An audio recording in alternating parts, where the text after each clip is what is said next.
From a historical perspective, would it ever be reasonable to dismiss all the evidence for a historical figure for 600 years and then only take a scripture that comes 600 years later as the most credible source, such as in the case of Jesus, where he lived and died, and then 600 years later the Quran came and told us what really happened? No, I don't think it's not historically credible. But if you're a Muslim, then you would say that it's an act of God, and then so history isn't really what matters anymore.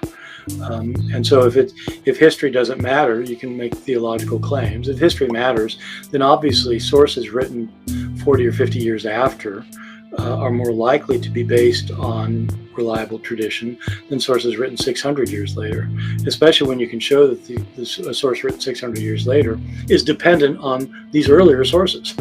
And so I don't think it's historically credible.